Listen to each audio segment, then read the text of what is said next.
Hi అండి, welcome back to my channel Chandana Kutti. ఇవాళ అష్టలక్ష్మి దేవి temple అండి. ఇది కొత్తపేట హైదరాబాద్లో ఉంటుంది.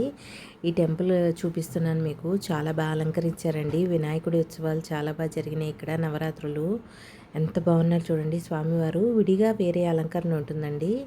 ఈ గణేష్ పండుగ కాబట్టి ఆయన్ని ఇంకా అందంగా రకరకాల పళ్ళతో అలంకరించారు. నైట్ టైం వ్యూ ఇంకా బాగుందంట. చూసిన వాళ్ళు చెప్పారు. నైట్ టైం మేము చూడలేదు, డే టైం మాత్రం ఇలా ఉన్నారండి స్వామివారు. చూడండి ఎంత బాగున్నారో, ఎంత కలగా ఉన్నారు కదండి.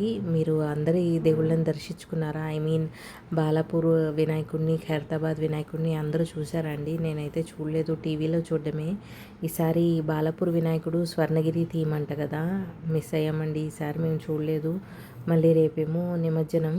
ఈసారి మీరు అబ్జర్వ్ చేశారా? వినాయకుడి పండగ ఇలా వచ్చి అలా వెళ్ళిపోయినట్టుంది. 9 రాత్రులు కానివ్వండి, 11 కానివ్వండి, ఏంటో అలా తొందరగా డేస్ గడిచిపోయినట్టు అనిపించిందండి. పైగా గ్రహణం వల్ల చాలా త్వరగా తీసేశారు కదా, 5 డేస్ కల్లా తీసేశారు.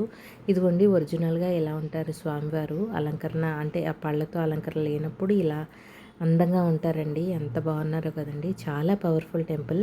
మీకు కుదిరినప్పుడు తప్పకుండా దర్శించుకోండి. Please like, share and subscribe my channel. Thank you అండి.